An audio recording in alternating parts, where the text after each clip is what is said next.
Hello everybody, this is Old Soldier. I am here today with the principal of the 11th Celt, Pat Quinn. And Pat is an old buddy of mine. We served together in Special Forces. We're both veterans. And Pat's company has a product, the patrol-based lounge jacket that we're going to talk about today. But we're talking about it, we'll get to it eventually. So Pat, you and I served together in 19th Group? Correct, we did. 19th Special Forces Group, and prior to that, you served in the Ranger Regiment. Yes, I did. And long military career, correct?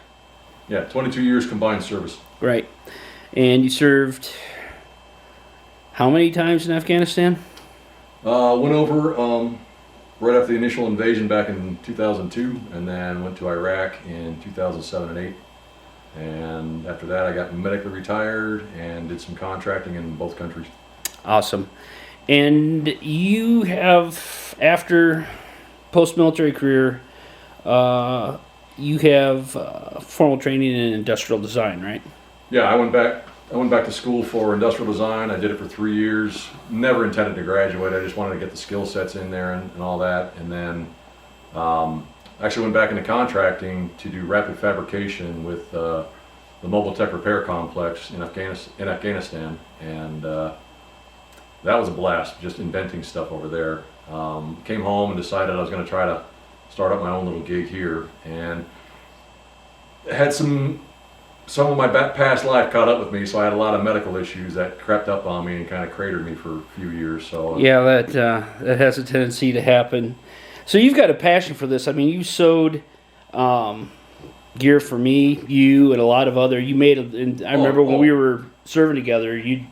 That was before I really knew what I was doing. I had a hard time replicating my work because I didn't know anything about AutoCAD or SolidWorks or any of that stuff. I was just using graph paper with pencil and ruler.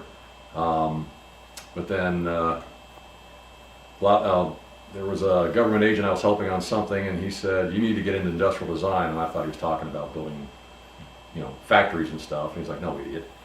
Industrial design is pretty much everything that we use every day." And went to Denver Metro. They had a really good 4-year program, and started learning all the cool skill sets, software, all that stuff, and had a blast with it. And going overseas, I became the mad scientist, the wizard, Santa Claus, toy shop. I was whatever the guys wanted. We pretty much could make for them. I was pretty good at reversing. Did you like that? Oh, absolutely. It was a blast. Welding, carpentry, textiles, plastics. We did the whole thing. All kinds of stuff. It was a blast. Well, I do a lot of, now just to be clear, full disclosure, we've known each other for almost 30 years. This is non-paid compensation. You're not giving me anything for this. I'm not. I don't have any money. I can't pay you. But we do a lot on veterans. Not a lot, but we do some on veterans after, and this is it.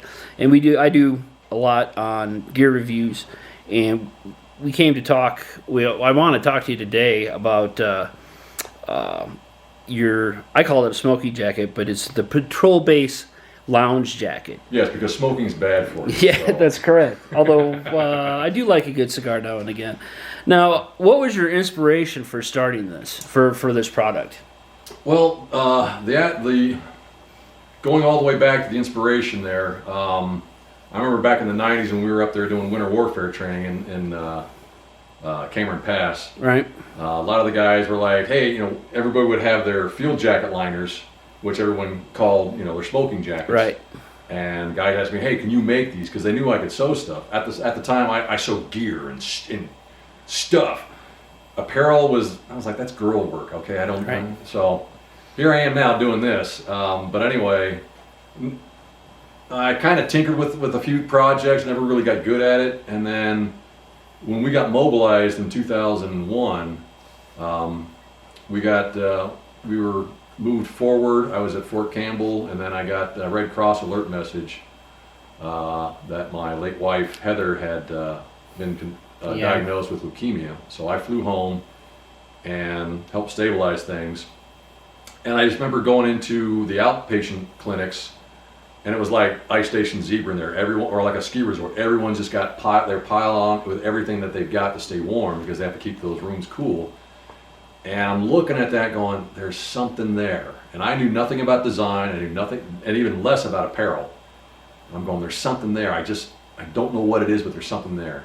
And then when we decided that I would go back to the war, and then I'd be back in time for Christmas of 2002, she demanded I leave behind my Woobie, my poncho liner. Right. And I'm like, oh, honey, that's my Woobie. It's wintertime over there. I don't want to go with my Woobie. So I bought her very own Woobie. Very nice. And the thing, Heather was a steamboat princess, but if she wasn't sweating, she was cold.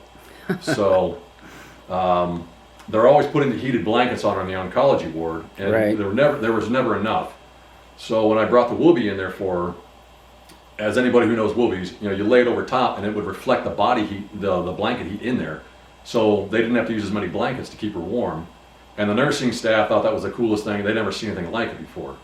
So again, I'm going, And then friends and family who visited her while I was in Afghanistan said she was clinging to that thing like a monkey. Unless you were going to wash it for her, you didn't take it away from her. So again, I'm looking at it thinking, there's so many levels right there where this thing can have a lot of meaning for somebody.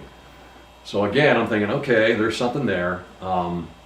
Unfortunately, I lost her August 30th of 2003, and pretty much everything just was obliterated. I pretty much just gave up on everything. And fast forward to 2017, December of 2017, a ranger buddy of mine who became a federal agent was badly injured in the line of duty, suffered a pretty bad TBI, and he had a reaction with some of the treatment, some of the meds, and he was down at he FaceTimed me from Warrior's Heart down outside of outside of San Antonio. Okay.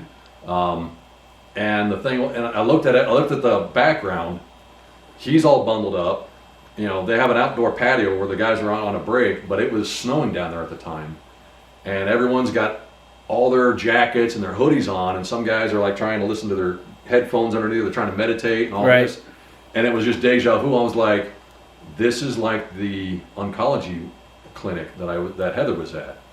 So we talked for a bit, and then I called his wife right after that and said, hey, how about I build him a smoking jacket out of a poncho liner, because I had a handful of them around here. She thought that'd be really cool. So I found the only commercial smoking jacket pattern that I could find and laid it out.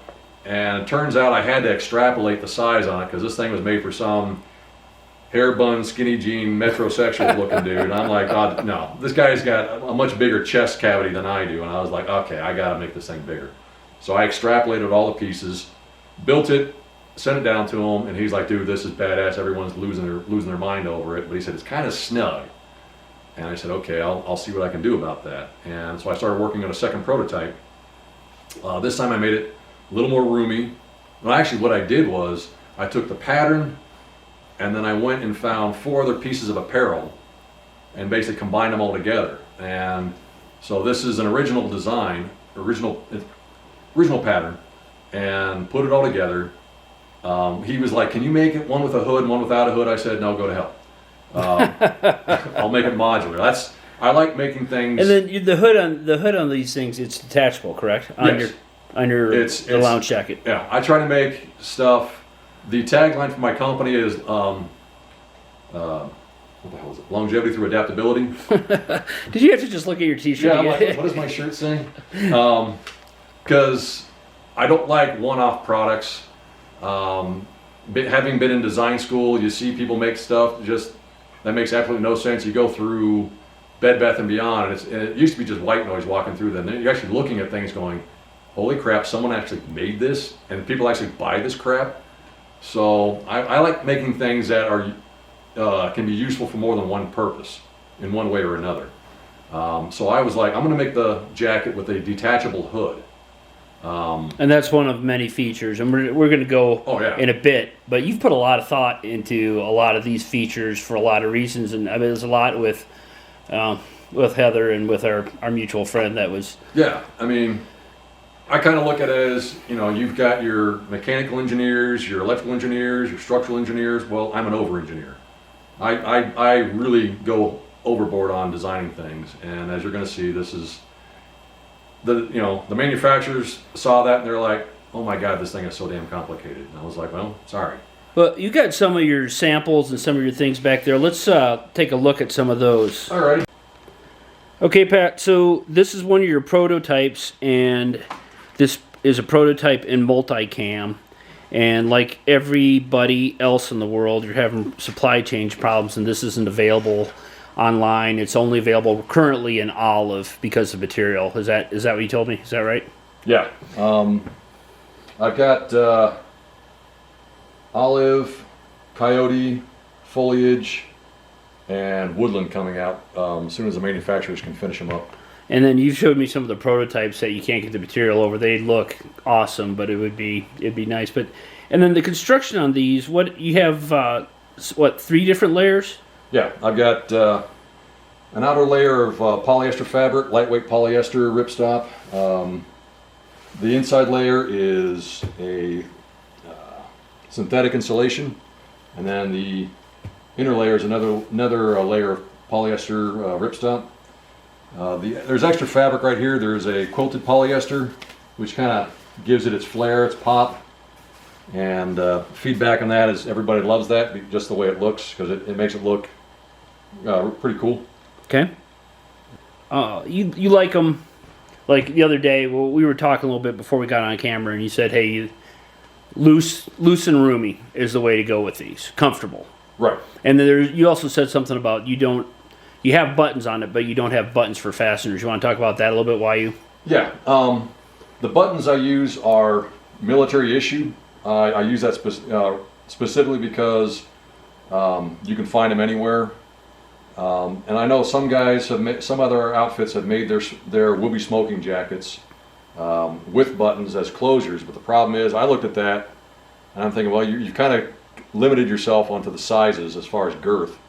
There's a thing called the rucksack flop. So if a guy plops down in a chair or whatever, and if he catches on something, there's a good chance, because this is very lightweight fabric, and you yank on these buttons, they'll come right out of there and they'll probably tear the fabric. Right.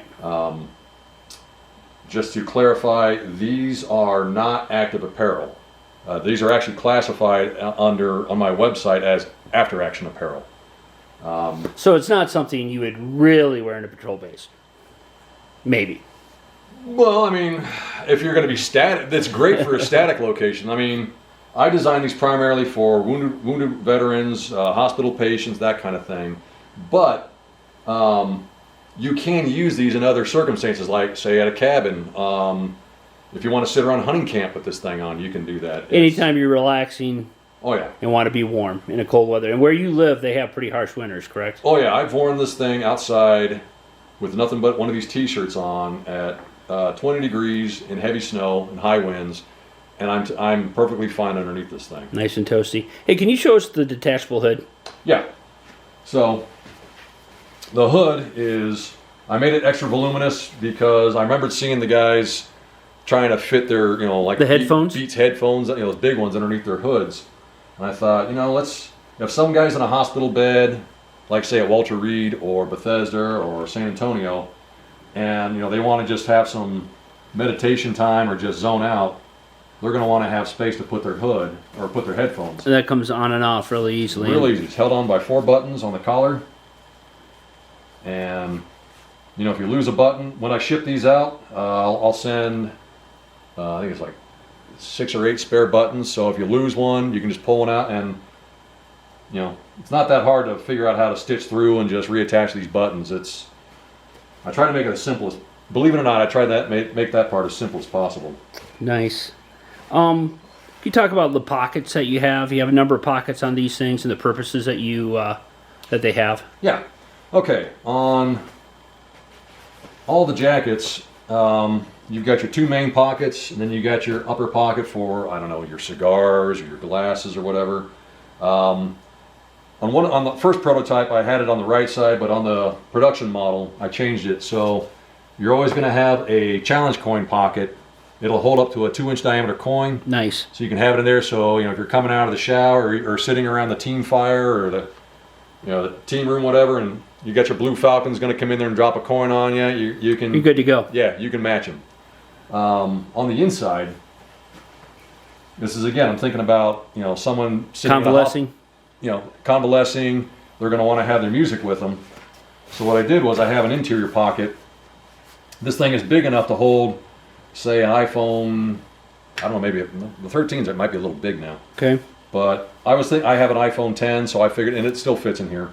Or you can put an iPod or something like that in there. I didn't want pockets, interior pockets, showing up and showing the back stitching on it. So what I did was I concealed it behind this piece of 4x4 swatch of Velcro fleece. And then that's for the Velcro is for basically morale patches. How you can customize it with. Oh yeah, there's any number of things.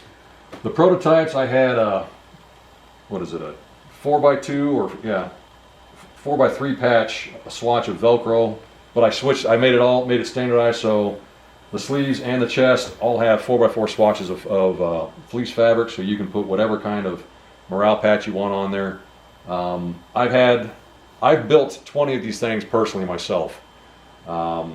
Takes me a long time. I finally found a local manufacturer to do it. And that's another thing I want to talk. These are all made in America, correct? Made here in Idaho. Okay, very nice. I've had some people ask if they can, do their own thing, and I'm like, you know what? If you're going to start putting pins and stitching things on there yourself, that's on you, because this should be enough for your flare. Because you start perforating this fabric, you're gonna ruin its integrity, and that's not going to be my fault. So okay, but that quality is a big issue with you. Yeah, I try to make it as high quality as I can. The manufacturers had a heck of a time trying to follow my work when they first started doing these things, because again, they looked at this and just couldn't believe how complicated I made it. Right. And then you are a tough one on materials, and you've always been a tough one on quality sewing. Yeah, it's because I should add, in the past when you sewed, you've done some stuff. I'm not going to get into it, but in the past, I've hired you to sew some gear for me, and the stitching, if I will say myself, that you did is outstanding work. So that's an important thing, and I've said so before on this channel. I'm big on materials and stitching. Yeah, I mean, I did it all on one of these Husqvarna machines, tabletop machines. Let's take a look at that for a second. Very nice. I actually burned out the one I had before, and I had to get a new one. But yeah, I do standard flat felled seams and all this, and I had to do that for every layer. The manufacturers, however, they use sergers. So, like on this production model. All right, hold on a second, man. You got to explain to me and the public what a serger is. Okay. A serger is a sewing machine that I don't have one myself. I wish I'd have one, but basically it'll do multiple stitches and cut the excess fabric off at the same time. So it may look like it's a single stitch seam, but it's just as strong and durable as the folded flat felled seam that you'll see on these jackets. Nice. And then, hey, can you talk about, you have buttons, you have a special, let's talk about your sleeves. Okay. On how, talk about your sleeves and the feature on that, and what your thinking was on that. Okay. When I originally built the prototypes, like I said, I had compiled 4 or 5 different pieces of apparel to make one thing. I kept the components on those existing parts as they were. So on the original smoking jacket pattern, the cuff was supposed to flip up and down. Actually they had theirs tacked on, but I saw potential for coming up with a new idea, and I call them my sleeve retainers, because say you're in the hospital or whatever, and you want to be able, you don't want to take your jacket off if someone's got to put a new IV in or draw blood or whatever, and you want to pull your sleeve up out of the way and keep it from sliding down. The idea was to reach in behind the cuff, grab the shock cord. I might have to demonstrate this with this jacket on. Sure, sure. Okay, so my initial idea on this concept was to come up with some kind of a sleeve retainer to help hold the sleeve up. I kind of built in some shock cord, and what that would do is you just pull it up, put it around this loop, put the loop around this button right here, and that would hold it out of the way. The manufacturers looked at it, and I had to agree that it was a lot of extra work, a lot of extra material, which means more time and a higher cost to have this thing manufactured. It wasn't until later where I was working on a jacket for a rather large customer that I realized I'm about as big as some of the smaller guys out there in the military. There are some huge gorillas. Right. And they've got some massive pythons, so I realized I'm going to have to increase the size, the circumference of the sleeves. That's when I realized I now had the chance to come up with a new sleeve retaining concept. What I did was I just made a buttonhole in the cuff, so there's no longer this flip over cuff, because I did get feedback on people didn't really like this. So I went with just a solid cuff. So now all you do is you fold it back, and then you feed it up onto the sleeve, and then secure it with the button. And you secure it with a button. And what's cool is this actually proved to be more secure than my original concept. So nice little evolution on the product design, and it worked out really well. And then you have buttons on, not to jump around, and hey, you've got buttons on both that you can secure both the lapels, correct? Yeah, I've had to explain to a couple of customers that these buttons, I mean, some people do it, some people try to button that back. That's not what it's for. The jacket is meant to be laid like this, and then you tie it. You getting all those? Yep, I got it. So then you bring the belt over. This will look, it'll make more sense if I'm wearing this thing. Hey, dude, we're gonna have you model it here in just a little bit. How's that sound? That's fine. Okay. So that's how it would lay. And we're also gonna show some of the pictures that you're gonna provide too. Yeah. So this is how it would lay. I've had some people doing this, and I'm like, no, you don't button it back on itself. What this is for is, say you want the collar up and you want it to stay up, along with the hood. If you're in some kind of the hood is roomy, and if you turn into the wind, it's going to catch the wind. However, and this is what our mutual friend had asked. He said, hey, the wind catches this thing and the whole thing opens up. So I said, okay, what I'm going to do is I'm going to make it adaptable, so left over right or right over left.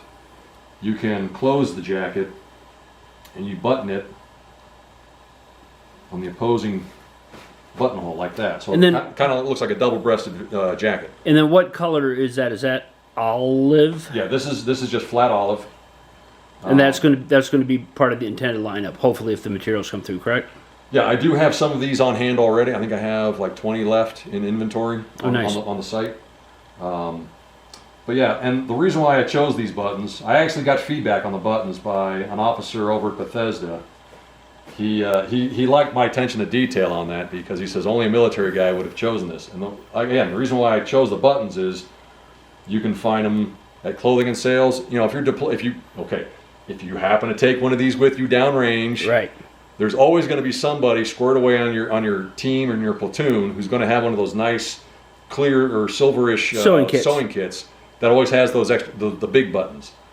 You can find these in clothing and sales, or if you're downrange and there's a DRMO or the trash pile and there's all discarded uniforms, or somebody wrecks a uniform on your team or unit or platoon or whatever, you can salvage the buttons. Yeah, you can go salvage the buttons, and it doesn't matter what color they are. I mean, usually they're black or olive or coyote or foliage. So yeah, they'll blend in. It's not gonna clash. Let's have you model some of these. All right. So this is the first production model that the manufacturers came up with, and they sent to me. Let's look at some of the other outside features first. On the old models, what I had done is I had taken swatches of fabric and made belt loops for the sash, and they actually came up with the idea of incorporating gutted paracord for the belt loops. On one of my previous models, the feedback I got was, can you make multiple belt loops for different size people? I was reminded that men and women's hip bone placement is different. Right. And again, doing multiple belt loops means more material, more time, more money. So what I did, I just made it a longer, this is what, like 4 or 5 inches up and down, so you can slide it up and down there. Some other feedback was, can you attach the belt, securely to the jacket, so you don't have to worry about it coming off like a bathrobe. Again, the kids over at the manufacturing facility took another piece of belt loop of paracord and just made a little loop, and so it loops over and slides up and down that center belt. Nice. So it is attached. It is permanently attached. Nice. All right, so put it on like so.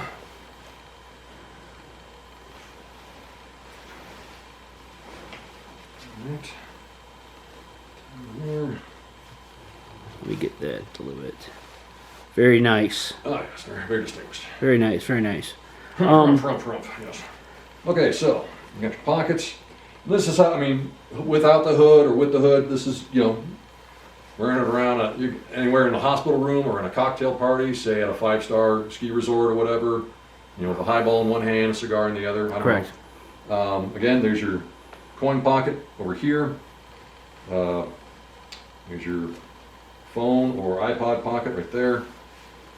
I'll demonstrate the sleeve retainer again. Yeah, I'd like to see that on you. Just flip it back, pull it up. It's not a lightning quick procedure. No. Sometimes you lose the button in the folds there.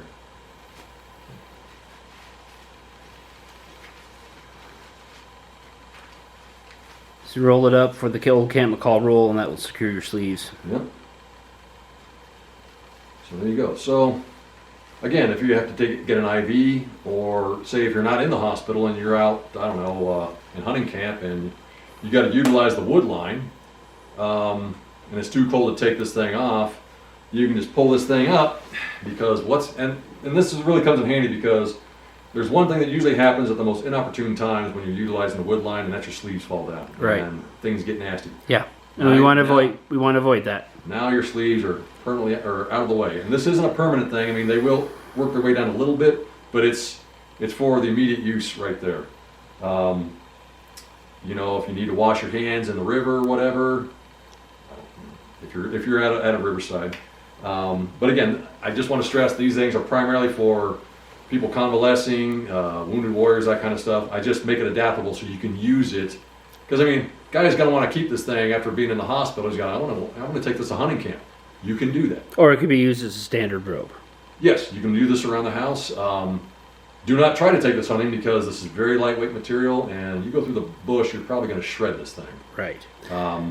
This thing is really good at reflecting body heat, because I'm just such a genius when I designed it. Why, yes. So the base cost on this is it depends a little. We talked a little bit on the availability of materials, but the base cost for this is about $300. Is that right? Yeah. And that's with this type of this quality of gear and this genre. And if you look at comparables and the stuff that comes from some of the other big companies, I won't name by name, but that's right in, and actually a lot less than what they charge with. And yeah, so you understand, we've had that discussion. Yeah. But yeah. But what is the name of the company again? It is the 11th Celt. And if I do not, full disclosure, I do not have one of these things yet. I will have one when I get the material that I want, or the pattern that I want. But they can find them online by It should patrolbaseloungejacket.com. Patrolbaseloungejacket.com. All right, I think we pretty well got it. Well, actually, there's one more. Okay, I'd love to hear it. One more thing here. I don't know if anyone else has done this, but this thing comes with its own stuff sack. Oh yeah, this is something else I thought of ahead of time was, when I was downrange in whatever country, you're always trying to stuff your whoopee back in the rucksack and everything, and I thought this thing is a little bit too nice. You don't want to hook it on a radio knob or anything like that. You want to give it its own protective carrier, and I'd also want it to be somewhat water resistant. So this is a pretty heavy ripstop nylon, and it's I basically made my own kind of stuff sack. Again, this is the adaptable thing. If you don't use this for carrying the jacket, you can use it for carrying something else if you want. But say if you're on the middle fork of the Salmon River, on the river of no return, and you want to carry this thing with you, you don't want to worry about it getting wet while it's on the boat, you can jam this whole thing in there.